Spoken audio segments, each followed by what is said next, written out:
amigos, mais uma edição do podcast do Gente que Fala. Nós estamos no YouTube, onde vocês devem se inscrever e acionar, por favor, o sininho que está aparecendo. TV aberta, com Brasil TV, canal 239 da Vivo, Instagram, Facebook e AltV, do meu amigo Luquete. Temos uma audiência boa, meu caro Ricardo Melão. Tô vendo. Seja bem-vindo. Obrigado, Fausto. Um prazer estar aqui agora presencialmente com você. Como Às você vezes foi está? virtualmente. Você é a cara do seu pai. Todo mundo fala que Muito parecida. se eu tiver que fazer DNA é de mãe. Só É, fala, pai tá resolvido. é. Você estava me dizendo aí que seu pai se foi em 2020, Foi 2020. bem recente. Foi abril, dia 23 de abril de 2020. Ele tinha diabetes tipo 1. Isso era algo até público, ele falava como jornalista nos programas. Ele, olha aí, ó. É. Pô, que bacana, pô. Vocês estão Olha com algo aqui. melhor que... Olha aqui. Vou imprimir e botar num retrato lá em casa. Você vê, ó, eu pequenininho. E você vê quando eu era pequenininho, não era tão Você parecido com ele, né? pequenininho. Eu vejo minha filha Ah. agora, tá parecida comigo pequenininho. Tinha um olho mais azul, né? Ele tem um olho castanho. Meu olho é um pouco mais claro, vai um pouco pro verde, né? Ele tinha quantos anos quando foi embora? Aí tava com 64 anos. Novíssimo. Novo. E meu avô foi com 63, Poxa vida. você vê. E não tem nada a ver um motivo com o outro. Sim. O dele era diabetes, que não era genética dele. Ele não se cuidava, não? Se cuidava com insulina. No começo, vou te dizer que não era do mais disciplinado, somente quando ele tinha carreira pública. Porque a diabetes é terrível, né? Seu açúcar sobe, desce. E às vezes ele tinha que dar palestra, então, vou dar palestra. Poxa, desceu lá, deu uma hipoglicemia, né? Então, tomava lá, botava açúcar no leite, preciso dar palestra, não tem como perder, aí tomava aquilo, depois ia almoçar, acabava comendo uma besteira, aí tomava Não insulina. cuidava da saúde. Ele cuidava, mas no Mas final de vida, cuidava sim, mais ou porque daí menos. ele já estava mais controlado, tá? E ele foi fumante muito tempo. Então ele dizer que no começo ele não era tão disciplinado. E aí, claro, depois de uma certa idade, ainda mais com a diabetes, vem as consequências. No caso dele foi o coração. Ele já estava com 12 stents. E aí no começo ele tinha ele tinha também, para piorar, Fausto, infelizmente, uma síndrome que chama síndrome de Menge. Eu não conhecia também. E você tem movimentos involuntários, no caso dele era com a face. Então ele abria a boca involuntariamente, tá falando, aí acaba bocejando, abrindo a boca, e aquilo fazia com que ele broncoaspirasse saliva. E aí o pulmão dele infeccionava, dava pneumonia. Tinha que ir pro hospital. Então, nos últimos anos de vida dele, foi muito rotina. Dava 2 semanas, aí via, tá com alguma infecção, era o pulmão. Aí ia pro hospital, ficava lá, voltava para casa. Aí o que aconteceu? Quando chegou a pandemia, eu lembro que bem na época que estourou, começou a fechar tudo, ele estava no hospital tratando uma pneumonia também. E a gente ficou preocupado, porque totalmente no grupo de risco, ele, por ser diabetes, tudo. Então a gente falou, bom, melhor tirar do hospital e trazer para casa. E aí eu não sei se, pelo fato da pandemia, ele ficar em casa, e a gente temeroso de levar para o hospital, antigamente dava qualquer coisinha já levava. Então ele acabou ficando mais tempo em casa, 1, 2 meses, assistindo. E aí no final ele tava bem, pelo menos no dia, não tava lá, né, porque a gente tava isolado, já não morava mais em casa. Parece que ele tava bem mole no dia. E aí a gente até ficou com medo, né? Será que ele tá com Covid? Vai que de repente pegou, né? E aí levaram, o enfermeiro levou ele, tinha um acompanhante já há alguns anos. O enfermeiro levou ele pro hospital de manhã, porque sentiu que ele não tava nem conseguindo falar. A gente, deve ser alguma infecção também, alguma coisa. E aí ele foi lá, ficou ali, não podia entrar acompanhante, né? Porque era aquela época com restrições no hospital. Ele sempre estava acompanhado pela minha mãe e tal. Então, dessa vez não, ele teve que ficar lá sozinho, a gente ficou preocupado. Eu lembro que minha mãe ligou pra gente à tarde, dizendo que fizeram lá um raio-x, tudo, no pulmão, disse, olha, pelo que o médico viu aqui, parece que não é Covid. A gente ficou até aliviado, falou, graças a Deus, né? Não é Covid, né? Não estava aparentando ser, né? Tinha que fazer o exame, obviamente, mas aparentemente parecia que não era. Mas o médico estava preocupado porque achava que a pressão dele estava um pouco baixa.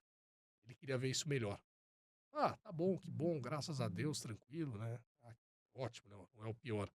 Pra quê, né? Chegou de noite, madrugada, era o coração. Ele já tava com já. 12 stents, diabetes, né? Vai entupindo as veias e tal. Já é uma consequência da própria diabetes tipo 1. E aí foi isso. Aí, digamos, já acho que ele deve ter tido um infarto ali à noite, não conseguiram O reanimar. João Melão teve cargos importantes, Ué, inclusive na época do Jânio Quadros, não é? do Jânio, ele começou a carreira dele com o Jânio, de secretário. Ele começou como assessor especial do prefeito, logo que o Jânio se elegeu em 85. A eleição foi em 85, 86, ele assumiu como assessor especial. Aí ele virou secretário de coordenação governamental, uma secretaria que o Jânio criou para ele. Era como se fosse uma secretaria meio que fiscalizava as outras secretarias, os trabalhos, né, e orientava o prefeito. E depois ele virou secretário de administração, que hoje seria secretário de gestão. Né? Secretário de administração, isso em 87. Foi o comecinho dele ali, primeira experiência pública.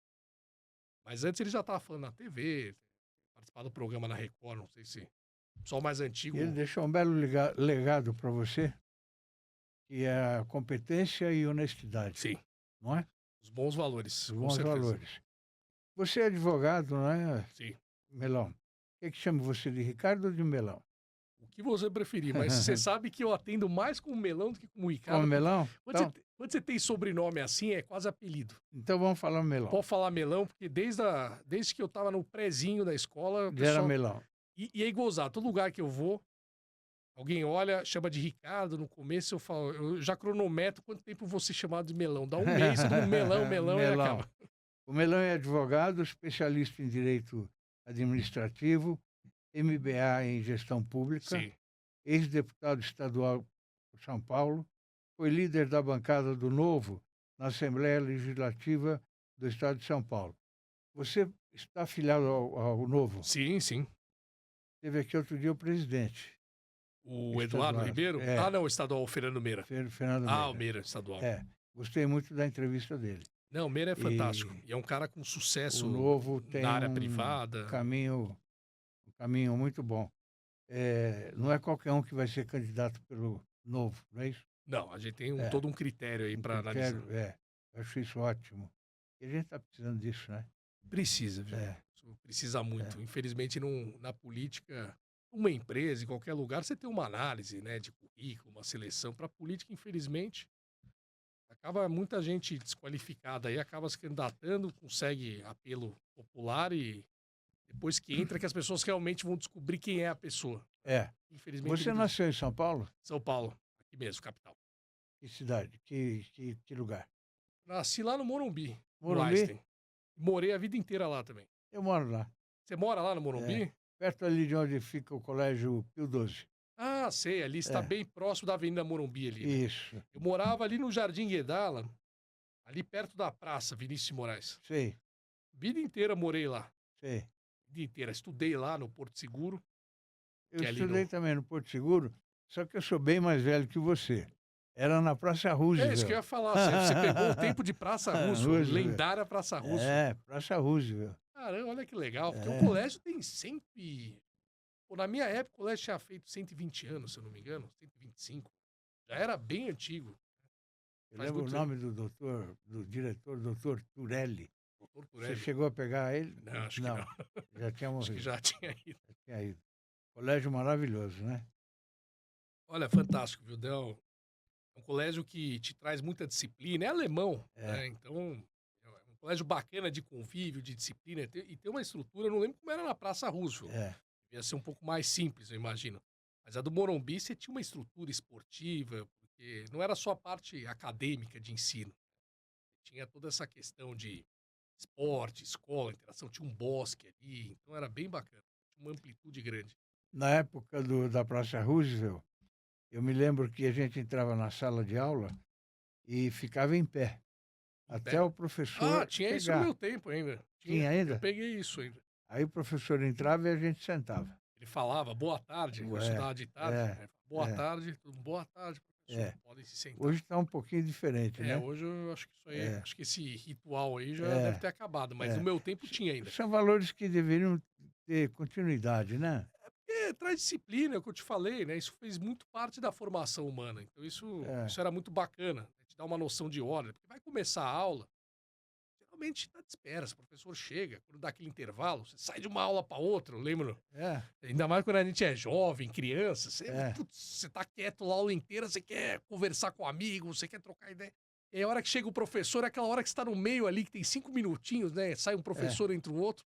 Então, É. como é que você organiza todo mundo, né, para começar? Senão o professor tem que ficar batendo na lousa, ordem, por favor, preste atenção. É. Esse ritual, ele era bom É. para já, todo mundo já ficar atento, ó, É. vai começar outra aula, todo mundo entra na mesma sintonia, né? Tá diferente. Né? E direito você fez onde? Fiz o Mackenzie. Mackenzie. Você é casado? Sou casado Tem com a filhos? Vitória. Tenho uma menina de 2 anos e meio. 2 anos e meio. Manuela, Manuela, filha Manuela. única. filha única, por enquanto. Olha a Aí, lindeza ó. aí. Olha a que legal. Vocês lindeza pegaram aí. umas fotos boas, hein? Olha que fofinho, ó. Linda menina. Ela é uma princesa, né? É minha paixão, né? Parabéns, viu, Melão? Você sabe que eu sempre quis menina, né? É. Em casa, eu tenho uma irmã mais nova, Ana. Sou eu um irmão mais velho que chama João. Meu pai até brinca, né? Um eu dei o nome e o outro o rosto. Eu falei, pô, obrigado, Tá preferi o certo. nome. O nome é mais bonito que o rosto, tô brincando. E aí, eu tinha minha irmã, a Ana. Sou muito próximo, tanto do meu irmão quanto da minha irmã. Mas com a Ana eu tinha um carinho ali especial, porque eu acho que era o único membro da família que era um pouco mais novo que eu. Não é tanto, né? Hoje em dia, 1 ano e meio nem faz diferença. É. Mas eu tinha aquele cuidado de... O pessoal brinca. Meu pai mesmo falava, você acha que é pai da menina? Tal, brincava. Eu acho que esse convívio com a minha irmã fez eu querer ter muito uma menina. Aí eu fiquei feliz Mas que... você vai parar por aí, não? Não, mais um. Não, mais um. Nem minha esposa deixaria. O que levou você a escolher o Partido Novo, Melão? Só excelente pergunta, viu? Porque eu até te conto a história. Eu já conhecia a política, né? Porque a maioria das pessoas, quando acaba entrando no Novo, pô, é pessoas muito bacanas. Você vê aí o Poit, o Thiago Mitrô, a própria Adriana Ventura, o Sérgio Vitor lá atrás, agora que é prefeito de Taubaté. Enfim, tem muita gente, o Paulo ali, que é lá do ABC Muita também, a gente Mônica. boa. Tô vendo aqui. O pessoal, olha, adora isso. O Japão. Muita gente entra, todo mundo que entrou no Novo eram pessoas que não eram da política, nunca tinham se envolvido com política e chegou naquele momento e falou, pô, tá na hora de eu fazer alguma coisa. E aí, claro, é aquela imagem horrorosa do ambiente político, com toda a razão, né? Porque infelizmente é um ambiente muito poluído. E o Novo era um caminho seguro, dizer, olha, um partido de não políticos, comecinho, né? Ah, um partido de não políticos, é gente que veio da sociedade, com uma outra mentalidade, para mudar a cultura política e tal. Eu era diferente, né? Porque meu pai já tinha sido político, eu já era o contrário do Novo. Então eu vim muito convencido eu já vi o que é a política. Meu pai sempre foi liberal, no campo das ideias, é o liberalismo econômico, você sabe muito bem. Sim. E os valores do meu pai, as ideias que meu pai defendiam, tinham tudo a ver com o Novo. Tanto que no Novo eu encontrei todo mundo aí. O Meira, por exemplo, esteve aqui, ele, pô, minha mãe votava no teu pai, vai querer te conhecer e tal. E todo mundo que pensava assim, você não tinha um partido de referência, você tinha pessoas. Roberto Campos, lá no Rio de Janeiro. E meu pai era a referência mais de quem gostava das ideias liberais aqui no estado de São Paulo. E o Novo veio já assumindo a identidade. Somos um partido liberal. E meu pai, quando começou, era do PL, que era partido liberal. Na época do Afif e tal, você tinha ainda esse discurso. Depois foi mudando, foi crescendo, aí virou um partido mais comum, assim como a gente vê. Os partidos são muito parecidos. E aí eu sempre via isso. Depois saiu do PL, acabaram indo pro PFL na época, isso em 95. Convido do Bauhaus, o pessoal que era do PL aqui, o Afif, meu pai. Kassab estava na época, tinham mais pessoas ali do PL, o Romeu Tuma, senador. Aí toda essa turma migrou pro PFL. Porque em São Paulo o PFL era um partido que era o maior partido do Brasil na época, mas em São Paulo ainda era muito fraco, né? Não tinha muita projeção. E aí o pessoal saiu e foi para lá. Meu pai foi nesse grupo. E era a partir da frente liberal. Lembra até que meu pai falou, não, tem que manter a coerência liberal. Mas se você for ver, partido já grande, uma estrutura enorme, em várias regiões, eu não vou dizer para você que todo mundo ali era liberal raiz. Você tinha o Marco Maciel, que era... Sim. O Marco Maciel era... Ele era um que lia os artigos do meu pai. Um dia eu encontrei ele pessoalmente, ele falou, eu recorto e colo num caderninho, eu coleciono. Você tinha uma outra pessoa que zelava bastante por isso, o Vilmar Rocha, que é de Goiás. Eu até encontrei ele depois, mais recentemente. Tinha o Instituto Tancredo Neves. Então, tinham pessoas preocupadas com as ideias liberais, mas no resto, era um partido muito do convencional. Tanto que depois mudou o nome, né? Virou Democratas, eles esconderam o liberal. o liberal estava saindo de moda, não estava pegando bem, virou Partido Democrata, né? Até agora se fundir com a União Brasil lá, com o PSL. Então o que acontece? Onde eu quero chegar? Você não tinha, você perdeu essa identidade. Quando o Novo surgiu, duas coisas eu gostei bastante. Primeiro, pela questão de mudar a cultura política. E eu realmente olhava e me incomodava. Falava, poxa, se um dia, pela vocação do meu pai, eu era mais próximo do meu pai nesse sentido, já gostava de política. Conversava muito com ele, me ensinava muita coisa. Só que era uma coisa que me incomodava, porque eu falava, poxa, não tem partido no Brasil, né? O Brasil, você acaba indo para um partido que não é aquele que te representa totalmente, até em termos de É isso ideias, o que ele mesmo. prega, né? É isso Eu mesmo. cheguei a ser filiado no começo em outros partidos, né? Cheguei a ser filiado no DEM. Eu queria, preciso participar, deixa eu já conhecer. Mas eu falo pra você, no DEM, no PSDB e acho que até no PSD depois, mas nenhum tem identidade. É tudo, acaba sendo legenda. Você não pode se candidatar se não tiver um partido.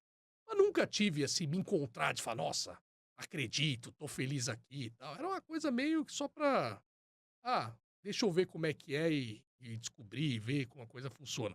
Eu ouvia muito meu pai.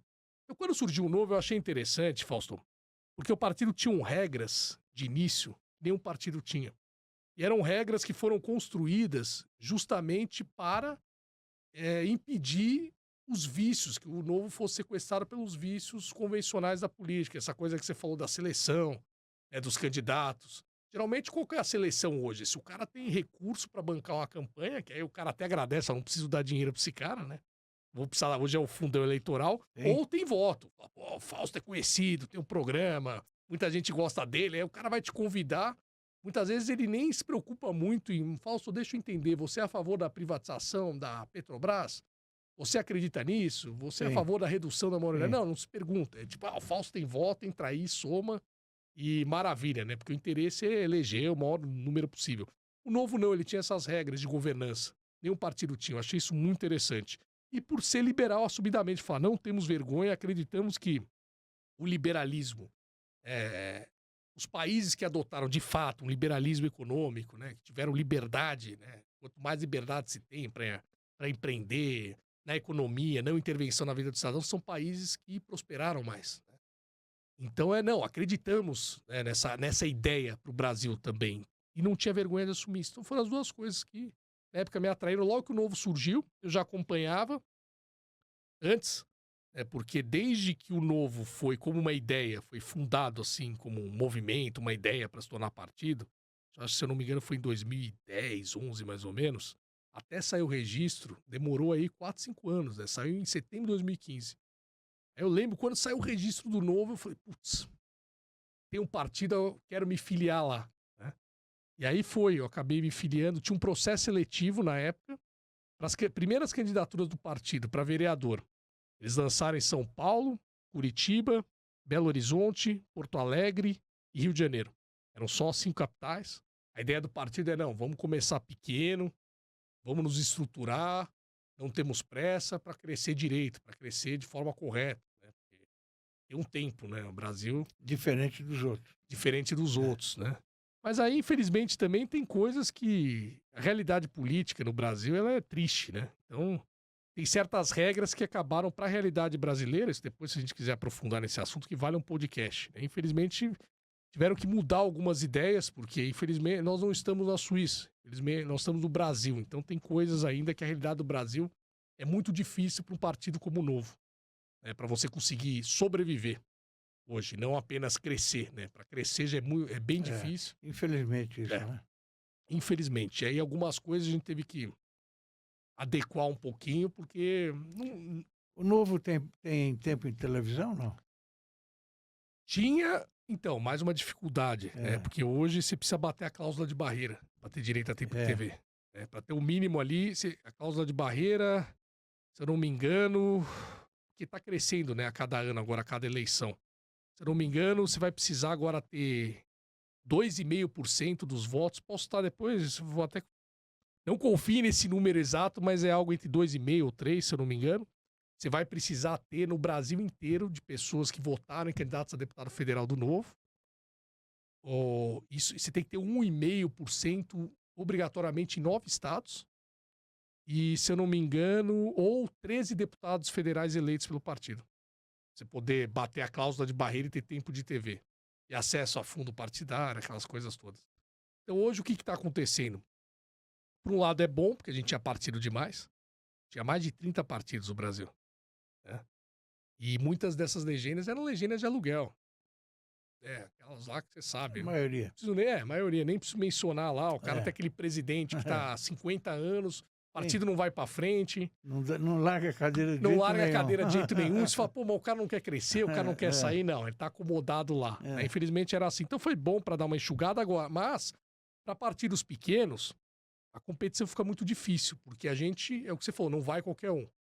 Num partido convencional, o cara tá meio que ali no centrão, digamos assim. Ele, o Fausto, o que ele pensa? Tudo bem, ele é mais à esquerda. Ele é social-democrata, pode entrar. Ele é liberal, entra. Ele é um pouco mais... A não ser que você seja muito extremo, né? Você fala, não, o cara é muito radical para um lado ou para o outro, esse partido geralmente filtra um pouquinho. Não, muito doido, não dá, né? Tá muito para lá ou para cá. Agora, tem um bolão de gente ali que não importa sua vida pregressa, não importa o que você pensa, não, cabe aqui, entra, porque o que importa é voto justamente para bater essa cláusula de barreira, porque aí você consegue mais dinheiro. Quanto mais deputados federais você se eleger, é mais tempo de televisão que você tem, te dá poder até para negociar, ou para lançar um candidato ou para negociar apoio para um outro candidato. Faz diferença total. Ou a questão hoje do fundo eleitoral e do fundo partidário também, você vai receber mais repasse. Aí o manda-chuva do partido, o cacique, é mais dinheiro que ele tem na mão.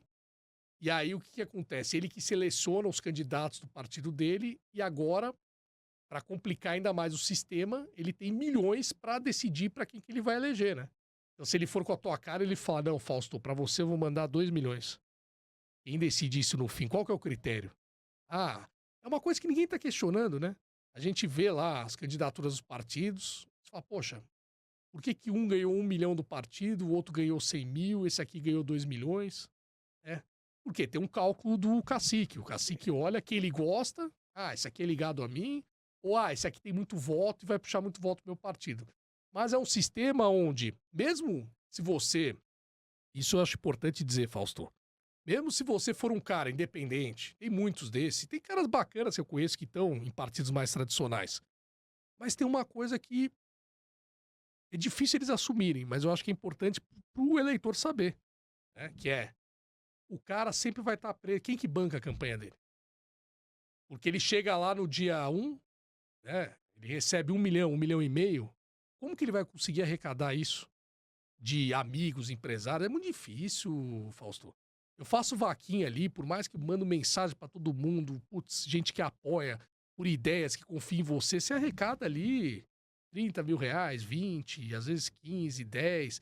Você conseguir doação, mesmo você tendo bons contatos de pessoas com alto poder aquisitivo que acreditam na sua ideia, você ganha lá 5 mil, 10 mil, 15 mil, entendeu? Por mais que você some ali, eu nunca arrecadei mais de, 400 mil reais por uma Mas campanha. você já foi deputado estadual. Já. Como é que foi essa eleição? Essa é bacana de você contar, porque eu nunca usei fundão e eu competi, só que naquela época, qual que foi a minha sorte? Foi uma época de transição, as redes sociais começaram a crescer, existia um apelo na sociedade muito grande por renovação, então isso ajudou muito. De virar e falar, eu lembro muito bem, eu fazia propaganda, o cara, mas você já é deputado político? Não, então ótimo, se é novo eu já quero votar. Aí tinha a simpatia pelo partido de início, eu já ia, né, nos nichos de gente que já estava conhecendo o novo e gostando. É do novo, poxa. Assim, gostei do novo, é uma ideia nova, quero votar em você. Teve esse fator. E terceiro, rede social, porque foi a primeira eleição que se permitiu impulsionamento em rede social. Então a gente que já sabia se comunicar um pouco melhor pela rede social, a hora que pôde impulsionar, você colocar lá 20, 30 mil, que seja, pra você impulsionar um post, aquilo crescia muito organicamente, que os políticos tradicionais não usavam muito as redes. Então você tinha um campo ali totalmente aberto, fazer propaganda e com o discurso do momento. Isso ajudou muito o Novo. Tanto que a gente elegeu, foram 4 estaduais, e mesmo assim eu entrei apertado. Entrei com 27 mil votos, 150. Por quê? Porque tiveram outros candidatos que conseguiram arrecadar mais do que eu e entraram na onda do Novo, eram todos novidade também, né? E conseguiram puxar, fazer muito voto partido, a gente fez 4 vagas. Aí eu consegui entrar ali no finalzinho com 27 mil. Então isso ajudou muito. Hoje em dia, Fausto, ficou muito difícil, porque Até as pessoas que estouram nas redes sociais hoje, que tem uma rede social forte, o cacique no partido tradicional, ele já pega o cara e já fala, vem pra cá, eu banco tua campanha. Na minha época, quem era forte em rede social não tinha muito recurso, não conseguia arrecadar. Tanto que tiveram campanhas que fizeram até mais votos que a minha. Somente o turma mais ligado ao bolsonarismo e tal, eles fizeram. O cara gastou 50 mil reais, se elegeu com mais de 100 mil votos. Por quê? Porque sabia usar a rede social. Hoje não, hoje é o que eu te falo. Todo mundo que usa a rede social, ele ganha lá de um partido tradicional. Se ele já tá no cargo, ele ganha 1 milhão no dia 1. Como que você compete, Fausto? É muito difícil. Você vai se candidatar. Eu demoro a campanha inteira para arrecadar. E é o que eu te falei, o meu recorde foi 400 mil reais. Eu consegui arrecadar recorde, assim. Só que eu demoro 40... Isso eu te falo, dou graças a Deus, porque para a maioria é difícil arrecadar isso. Só que se você pegar a última eleição de vereador que eu concorri, e não consegui entrar dessa vez, mas se você pegar a média de gastos dos vereadores que entraram, eu fiz esse cálculo. Deu 1 milhão e 300. Tinha 400 mil reais. E aí eu olho lá, a maioria tinha mais de 1 milhão de fundão. Claro, tinha uma exceção ou outra. Mas a maioria tinha mais de 1 milhão de fundão que ganhava no dia 1. Quando você ganha no dia 1, Fausto, o dinheiro cai no primeiro dia de campanha, cai lá na tua conta. Vai do partido para você, 1 milhão de reais. Que você... Eu me lembro do Camilo Cristófaro, Sim. que se elegeu vereador. E foi pela internet, a campanha dele Foi, inteira. ele fez uma comunicação contra os radares. Isso. Que aparecia Contra o muito, prefeito, viralizou. contra o Total. prefeito. 2016. Ele saía na rua, fazia... Falava dos radares lá, radares lembra? e Ficou tal. bem caricato. E Tal. foi crescendo, crescendo até se eleger. Depois houve um problema lá, ele foi cassado, mas ele está inelegível por enquanto, né? E aí depois, então é isso, as pessoas que acabaram entrando por rede social, ou se tem muito apelo, esses grandes caciques políticos já viram. Só que aí eu te falo, o cara, ele veio pela internet, de forma livre, né? Faz o discurso dele que as pessoas aderem e falam, poxa, esse cara me representa, esse cara é bacana. E muitas vezes ele é, tá? Mas qual que é o problema? Chega na campanha, o cacique já vira pra ele e fala, vem pro meu partido, sabe que o cara é puxador de votos, que ele tem um público grande, e fala, eu te dou 1 milhão. Aí o que que acontece? Ele vai continuar lá, não, eu falei que eu sou independente, etc. Agora, eu te pergunto, se amanhã ele tem coragem de brigar com o cacique e perder 1 milhão de reais pra próxima campanha, ele sabe que é a derrota dele. Então ele vai ser independente até um certo ponto. Vai chegar lá na ponta e ele fala, não, peraí, isso aqui, se o cacique liga pra ele e fala, ó, esse assunto deixa um pouco pra lá, não vamos comprar essa briga agora, veja bem, não é interessante pra mim. Você não está definido, então, ainda para o ano que vem? Não. Tem que ver aí, porque agora é diferente, né, Fausto? Naquela época eu era solteiro, agora eu tô casado, filha pequena, a gente tem que... Uma candidatura é difícil, você para a tua vida, você acaba gastando inicialmente recurso do seu bolso mesmo, que você tem guardado. Então, quando eu era solteiro, essas coisas a gente se arrisca mais, né? Agora com família, filha, tem escola para pagar, um monte de coisa. Então você tem que pensar tem um boleto no fim do mês, né? Você tem que pensar 2 vezes. Como se diz. Exato.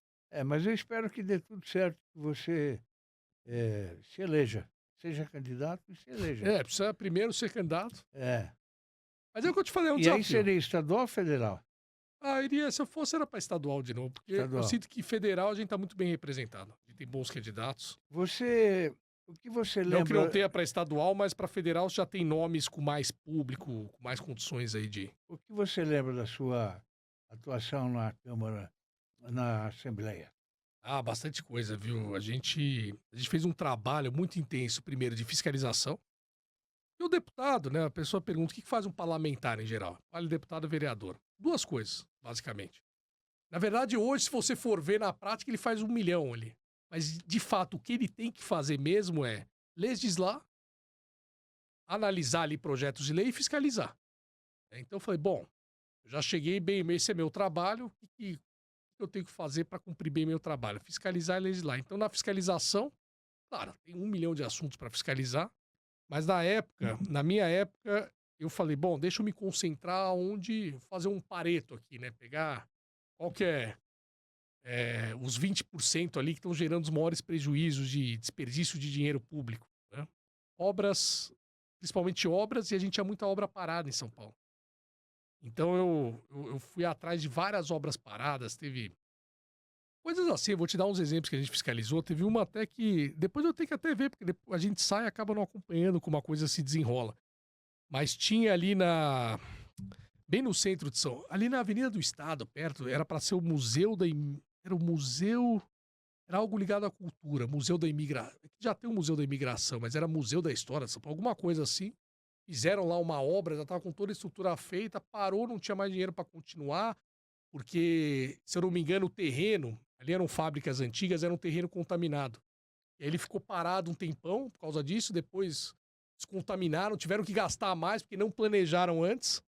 Uma obra parada, ela é muito fruto, não apenas... Isso é muito caro. Porque às vezes não é... Claro, a gente, conhecer o Brasil, você sempre vai suspeitar de corrupção quando os valores são altos. Mas eu te falo que não é só corrupção.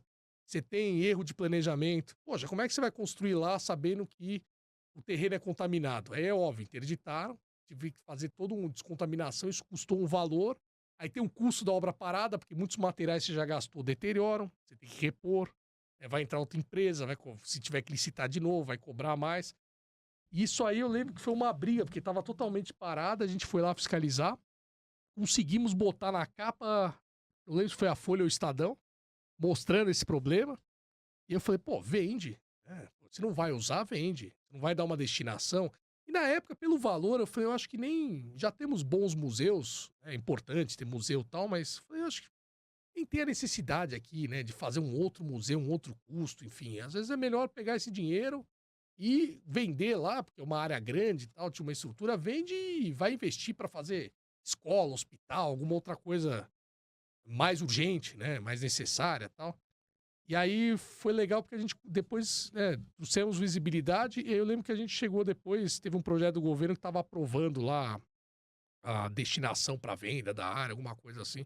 Então são coisas que às vezes ficam paradas e a gente joga a luz, né, isso foi... E tiveram várias fiscalizações, teve escola abandonada na periferia, teve o Hospital Cotoxó, que não saía há anos lá na região da Pompeia. Agora está inaugurado, né? Eles fizeram uma reforma, era um braço da... Se eu não me engano, era um braço da USP ali, eles quiseram mudar a destinação do hospital para tratar pessoas com problemas com usuários de drogas, essas coisas, fazer um tratamento assim, só que a obra ficou parada ali e não estava atendendo ninguém, né? Demorou um tempão. E aí a gente também trouxe uma divulgação, tudo, e aí o próprio governo acabou terminando. É a fiscalização, como você falou, né? E em termos de leis, que eu considero mais importante, Código de Defesa do Empreendedor. Isso foi um projeto fantástico, que a gente aprovou, vindo na onda da Lei de Liberdade Econômica Federal. E a gente aprovou aqui em São Paulo, eu junto com o Sérgio Vitor, que era meu colega, hoje é prefeito de Taubaté.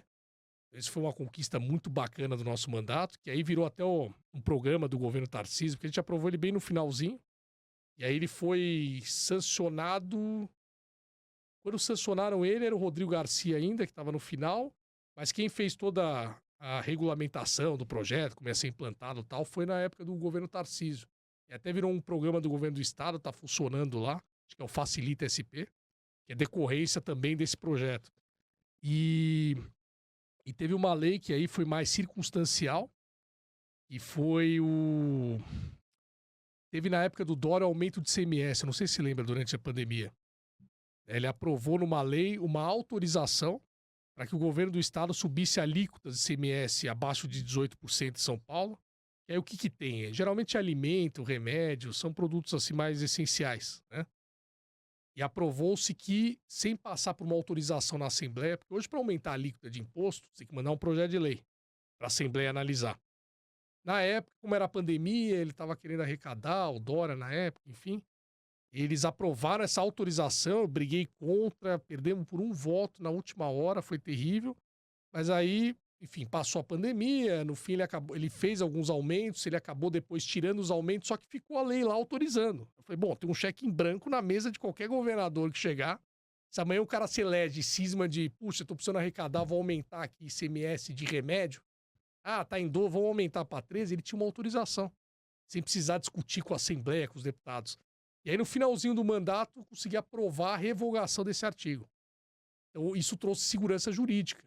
E também tem muita gente que veio. Eu lembro na época o pessoal da saúde dizendo, a pessoa se instala aqui, você tinha, contando que a alíquota vai ser uma, né, que tá ali consolidada, aí vira uma insegurança enorme. Claro. Porque antes ele fala, poxa, se quiser mudar vai ter que aprovar uma lei, vai ter que ter uma discussão ampla com os deputados. Não, de repente, não. Agora, se o governador acordar um dia com a cabeça virada, ele vai lá, faz um decreto, aumenta e acabou. Né? Então isso foi muito importante. São as conquistas que eu diria assim, pelo menos que tiveram outras questões, mas essas foram as que mais Vou marcaram fazer o um mandato. parênteses, está aparecendo aqui na nossa tela. O nosso grupo tem um portal chamado Orbis News. Olha, bacana. É só de artigos de personalidades e notáveis. E está com mais de 100 mil visualizações. Putz, que legal. Então, Melão, estou convidando você para, de vez em quando, escrever Pô, que honra. sobre o que você quiser, Pô, que honra. sem nenhum tipo de censura. O que você quiser escrever, eu publico. Tá Pô, bom? obrigado, viu, Falso? Eu fico honrado aí. Pra mim vai ser um prazer. E se amanhã você resolver ser candidato a alguma coisa, vai ajudar, não é? Com certeza. Tá bom? Não, bacana, tem muita coisa pra dizer aí. Agradeço demais. Imagina, você foi o autor do projeto de lei que instituiu o Código de Defesa do Empreendedor de São Paulo. Isso. Como surgiu essa iniciativa? Isso veio quando teve a Lei de Liberdade Econômica, foi aprovada no âmbito federal. Né? Um dos pais da lei, que era secretário na época de desburocratização e governo digital do ministro Paulo Guedes, que era o ministro da Economia, era o Paulo Ebel. Paulo Ebel foi secretário, é uma pessoa que sempre trabalhou na iniciativa privada, e no comecinho da gestão do Dória, né, quando ele começou com aquela ideia de renovação e tal, ele montou uma parte do secretariado dele, era bem técnica, e ele convidou o Paulo Ebel, que é do Rio Grande do Sul, já tinha acho, trabalhado com ele, tinha sido presidente do LIDE, enfim, e aí ele convidou para ser secretário de gestão. Olha coisa curiosa. E aí, na época, tínhamos amigos em comum que me apresentaram para ele, e para fazer um trabalho de revogação de portarias lá, né? Que é muita portaria. Tinha portaria ali. Portaria é uma espécie, falar de um português bem cru, uma espécie de legislação interna ali, regras internas, né? E aí é curioso que teve até portaria do meu pai ali, que era a Secretaria de Gestão, que antes era a Secretaria de Administração. Aí tinha uma portaria até assinada pelo meu pai. Eu falei, ó, pai, sinto muito, revoguei. E o Paulo Ebel criou esse projeto na esfera federal. É uma coisa que para nós liberais a gente sempre sonhou, né? Acabar com as burocracias, né? Por exemplo, por que um negócio de baixo risco precisa de uma licença e uma autorização da prefeitura para poder funcionar? Se amanhã você quiser abrir lá uma lojinha de capinha de celular, você precisa pedir uma autorização na prefeitura, esperar um alvará, esperar vir um fiscal lá analisar se está tudo nos conformes. Esse tipo de coisa eu entendo para negócio. Você vai abrir um posto de gasolina, né? Que, poxa, envolve combustível. Claro que tem que ter lá uma questão de segurança. Tem um risco, né? Tem um risco. Agora, negócio de baixo risco, pelo amor de Deus, não faz sentido nenhum. Você tem que pedir autorização. Isso inibe muito negócio, né? Em algumas cidades é ruim. Vai dar muito trabalho isso aí, não vou fazer. Não faz, ou é pior, o cara fica refém do fiscal mal intencionado. O fiscal fica achando pelo em ovo lá. A gente tem aquele código de obras londrino, né? Que o cara chega lá e começa, não, Sim, peraí. doutor, o senhor não vai ter que fazer isso aqui. Vira e fala, Fausto, a cortina era pra ser verde pela lei, essa cortina é verde, não, isso aqui é meio azul. E quando é dúbio, eu, por exemplo, não sei dizer pra você se essa cortina... Não sei nem, por exemplo, essa cortina é o quê? Essa é verde. É verde, cinza, pode ser azul. Vai que vem um fiscal aqui e você fala, poxa, a lei é que a cortina deveria ser verde. Você falou, não, mas é verde. Ele falou, não. Não é não. Isso aqui pra mim é azul. Eu vou lá e te multo. É verdade. Tem muitas regras que são ambíguas, né? E aí uma das coisas, além de, no código, a gente trazer essa liberação para negócios de baixo risco, os que forem classificados como baixo risco, não precisar mais de um alvará, simplesmente você vai lá e abre o negócio. A gente também criou várias regras pensando na realidade do empreendedor, como até um pouco além da lei de liberdade econômica. E uma delas que eu gosto muito é justamente para, se tiver uma questão ambígua como essa, tem uma lei, um normativo aqui que diz isso. Tem um outro aqui que diz aquilo. E aí? Qual que eu uso? Hoje é o fiscal achar que tem que ser. Falar, não, para mim se enquadra nesse. Geralmente é o pior para você, empreendedor. A gente colocou que se tiver algum tipo de ambiguidade, na dúvida, em prol do empreendedor. Outra coisa que a gente criou também é a regra da cota única. São vários exemplos desses, tá? Mas eu vou citar uns aqui que eu lembrei agora, né, que eu acho bacana. São coisas que geralmente pouco se discute. Lei da cota única. É muito comum, quando você vai abrir um negócio, você tem que entrar com uma documentação, vários órgãos diferentes. Aí vai aí o cara vira e fala, poxa, ele para e fala, olha, Fausto, tá faltando isso aqui. Aí você entra lá e fala, putz, tá bom, vou corrigir. Aí vai lá, faz tudo de novo, traz o documento. Aí segue. Ah, Fausto, peraí que tá faltando aquilo ali. Não, sua câmera tem que ser de um jeito. Não, vai lá, entra, tudo de novo, ó, corrigir a câmera, beleza. Ah, não, mas a sua cortina tinha que ser cinza e não verde. De novo. Infelizmente, isso acabava virando instrumento também de pessoas mal intencionadas, sem ser uma desburocracia enorme, as pessoas mais intencionadas de dizer, olha, vamos cansar ele até ele vir aqui e fazer um acerto, né? Infelizmente, né, a gente pensando aí no mundo Tô real. falando a mais pura verdade. Né? E aí a lei da cota única Infelizmente. cara, você vai simplesmente fazer uma lista de tudo que precisa e é uma vez só você vai falar. Eu vou chegar lá e falar, ó, tá aqui, ó, a cota única é, ó, tudo isso aqui é uma vez só que você precisa mudar e acabou. Não é ficar cansando. Porque nessa brincadeira, né, de ficar questionando, você enrola o cara 2, 3 anos para abrir um negócio. Cota única, pelo menos, se tiver errado, tá tudo aqui, já era. Melão, eu anotei aqui, você entregou para o então secretário da Fazenda e Planejamento do Estado de São Paulo, na época, que era Era o o Henrique Meirelles. Meirelles, Foi. o projeto de lei da responsabilidade fiscal do Estado de São Paulo. Quais foram as propostas? Pô, o principal olha aí você com ele. eu e Meirelles aí, fui lá, a principal era um teto de gastos, igual ele fez em âmbito federal. E no âmbito federal, né, você cria um limite de gastos. O Brasil, infelizmente, tem um déficit. Gasta mais do que arrecada.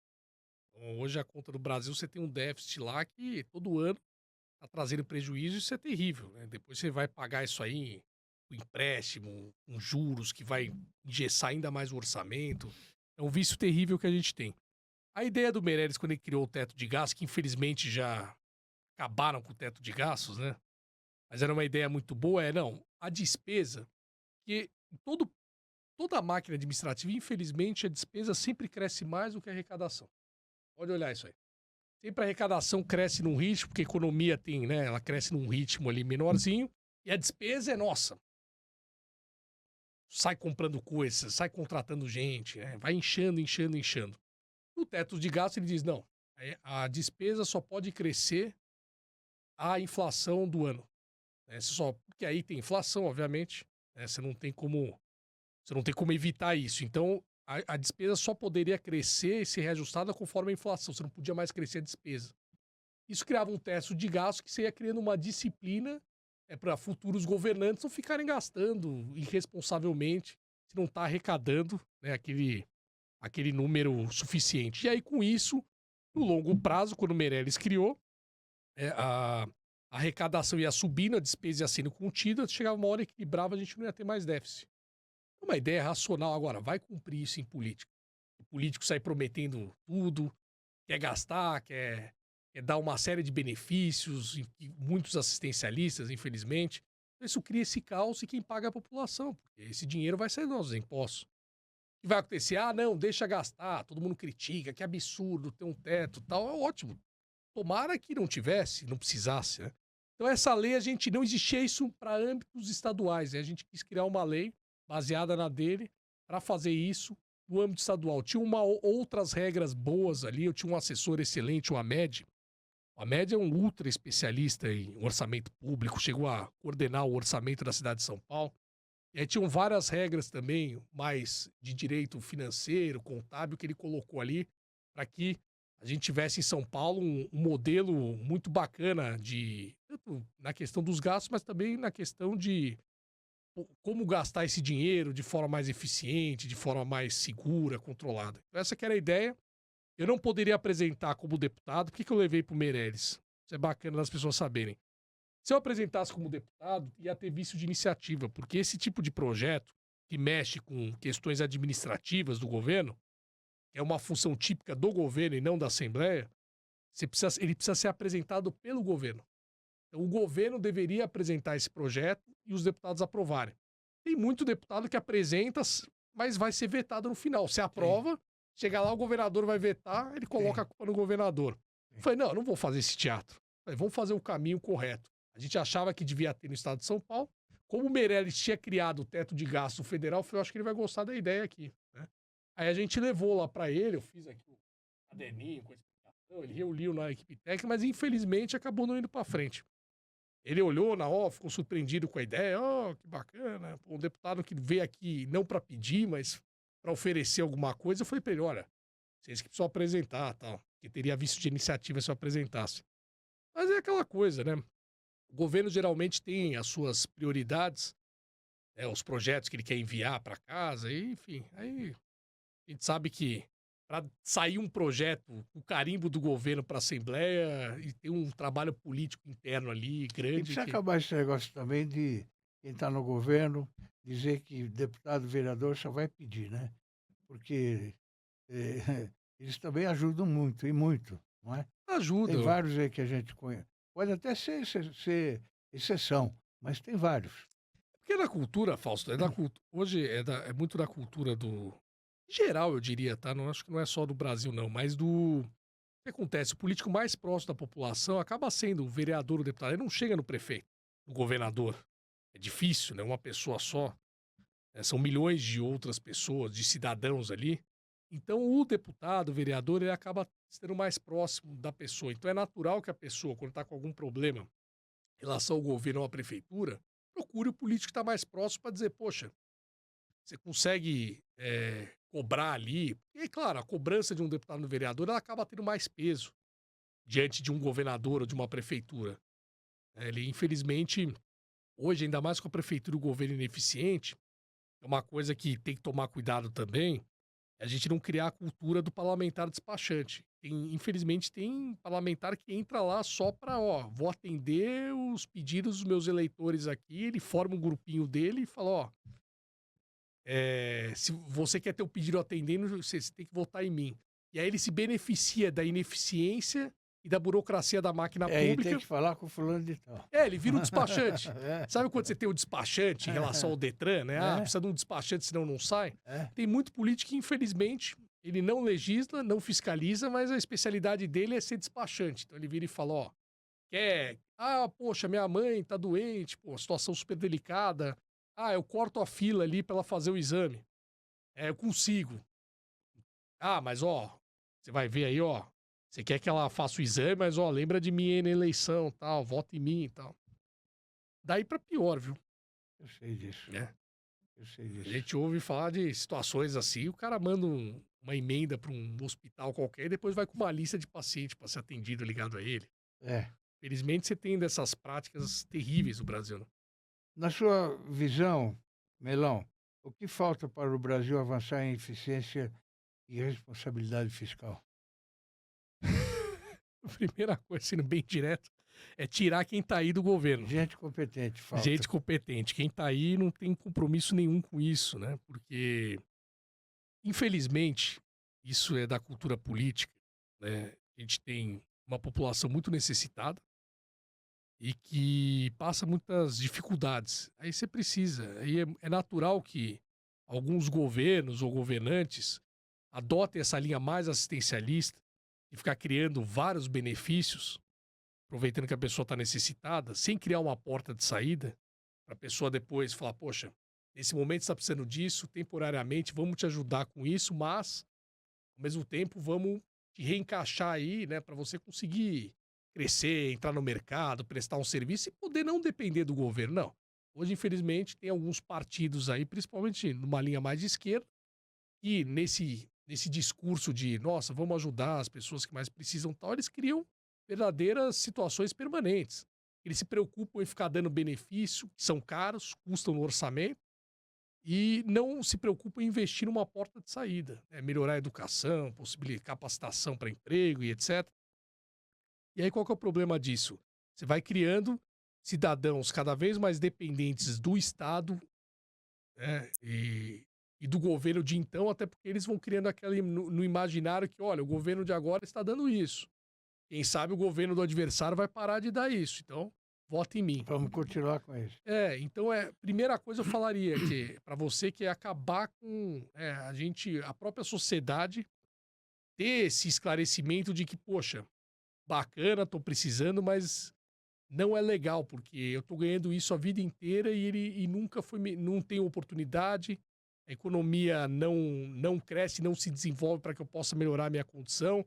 Eu não fui capacitado também, se caso tiver para aproveitar oportunidades que surgirem, nível de educação baixo, é o que acontece. E aí, obviamente, esse tipo de governo, ele é incentivado a gastar cada vez mais, porque gastando ele se mantém lá. E aí eles não têm responsabilidade fiscal, porque ele precisa gastar, porque ele fala, poxa, para eu me eleger, cada vez que você tem um benefício, depois de um tempo, aquele benefício vira direito adquirido. Então, cara, é uma coisa que o PT tá passando agora, né? Eu tô achando bem curioso ver essa situação, porque eles entraram no poder com a mesma fórmula. Voltaram, né? Com a mesma fórmula de, não, já sei, vamos continuar dando lá o Bolsa Família, mas isso e aquilo e tá ótimo. Só que chegamos num ponto em que nenhum governo parou de dar o Bolsa Família. Até porque uma renda básica, mina para quem precisa, eu não sou contra. Tá? Nem um liberal é contra. A gente fica preocupado com a porta de saída. Porque hoje a pessoa consegue um emprego, ela perde o benefício também, isso desincentiva muito, né? Você incentiva a pessoa a ficar presa naquela situação. Infelizmente, também não está trazendo porta de saída aí, como eu mencionei, educação, capacitação, etc. E aí, qual que é o problema, Fausto, nesse tipo de situação? A pessoa começa, passa um tempo, ninguém muda, ela fala, não, mas eu não tenho que ser mais grato pelo Bolsa Família, porque isso eu já tenho, eu quero mais. Eu já tenho o Bolsa Família, o que você vai me dar mais? Aí ele cria lá o Vale Gás. Daqui a pouco passa uns anos, não, já tenho o Bolsa Família e Vale Gás, eu vou votar em você, o que mais você vai me dar? Isso não tem fim, entendeu? Vai criando, infelizmente, dependência disso, né? E se você tirar esse benefício depois, para uma pessoa que não teve a capacitação, é muito ruim, porque a sobrevivência dela depende daquilo. E aí não tem mais de onde tirar dinheiro, porque você já está gastando dinheiro mantendo esses benefícios. Se você tiver que criar outros para manter esse tipo de voto, não, não adianta, né? O governo, né, não vai conseguir cumprir. Então isso é terrível, né? As pessoas, infelizmente, é uma cultura de ninguém pensa em eficiência, em como gastar o dinheiro melhor, porque não dá voto, né? O que dá voto é dar o benefício direto. Responsabilidade fiscal. Se você coloca uma régua, você vai ter que cortar uma série de gastos como esse. Aí ninguém quer mexer, não quer mexer com grupos que hoje ganham do orçamento. Ah, não posso fazer uma reforma administrativa porque, vou me indispor com o servidor público. O cara que tá ganhando super salário, se eu cortar, tem juiz ali que é ligado a mim, vai vir uma pressão do judiciário, então não vou mexer com isso. Você não mexe com nada, né? Então, esse temor, infelizmente, de comprar essas brigas necessárias, então, uma reforma administrativa para corrigir essas distorções que eu mencionei para você seria fantástico. Você reformula todo o serviço público, todo o sistema de incentivos. Só que ninguém quer fazer. Por quê? Porque não é popular e é muito desgastante. Então, são esses caminhos, né? Para chegar nisso que você falou, precisa acabar com essa cultura política assistencialista. Vai demorar um pouquinho ainda, né? E algumas reformas, né? E ter metas fiscais não fictícias. Todo ano você cria um argumento ali, exceções para não cumprir. Mas o não. programa do Sérias, Novo, do Partido Novo, é muito bom. Sim. É muito bom. E a gente zela por tudo isso. É de muito respeito, né? Milão, infelizmente o tempo passou. Eu gostaria de... Olha, ficaram 3 folhas aqui. Infelizmente, não deu tempo cada de assunto eu acabo falando É. demais, que eu vou lembrando de mais coisas eu quero falar. Então você já está convidado para voltar aqui para a gente continuar conversando. Bom, prazer, o papo tá muito bom. E quer se despedir dos Claro, nossos amigos? Poxa. Primeiro, né, agradecer, Falso, pela oportunidade. Não é a primeira vez que eu participo com você, para mim é sempre uma honra, sempre um prazer também. E estar aqui, né, na Com Brasil TV, que eu já conhecia, fico feliz aí de ver esse novo casamento teu com a Com Brasil. Que são duas entidades, né? Se me permite chamar assim, Falso, que já tem anos de história aí. E com certeza vai dar uma combinação, já está dando uma combinação maravilhosa, eu fico feliz de poder fazer parte disso também. E dizer para as pessoas que vai ter eleição em 2026, independente da ideia que você defende, é natural numa democracia, você pode concordar comigo, não concordar, mas pesquisa bem, viu? Pesquisa bem os candidatos. A gente costuma olhar só numa eleição grande como essa, de nível nacional, só olha para o candidato a presidente. E daquele jeito. E vai votar num deputado, seja um estadual, um federal, na última hora, sem pesquisar a pessoa. Vi um videozinho, gostei. Ah, um amigo meu recomendou Depois não lá. lembro nem quem votou, Não né? lembre quem votou. Se você não lembra, como é que você vai cobrar? Esse cara tá solto. O É. cara que tá solto, sim. Ó, vou te falar. O deputado mesmo, parlamentar, ele tá toda hora de olho no que o público dele tá prestando atenção. Se o público dele não está cobrando ele por algumas coisas, boa parte, infelizmente, vai querer fazer o que ele acha que é melhor e mais conveniente para ele. E muitas vezes isso não é o mais conveniente para o público. Então preste atenção nisso, veja a história da pessoa, veja o currículo. Não se baseie só porque indicou, beleza, ou vi um videozinho dele aqui e gostei do que ele falou. Porque falar o que a turma quer ouvir, se meu pai tinha uma frase, fala, se apenas falar, adiantasse alguma coisa, o rei dos animais seria o papagaio e não o leão. Então não, Tá procura gente certo. que age, e principalmente gente que já fez, que sabe fazer. Tem muita gente que infelizmente é só gogó mesmo. Melão, fiquei muito honrado com a sua presença aqui, viu? Poxa, a honra é Muito minha. Eu obrigado. que agradeço aí a E aos nossos oportunidade. amigos espectadores, espero que tenham gostado e conhecido melhor o meu amigo Ricardo Melão. Um grande abraço a todos e até a próxima.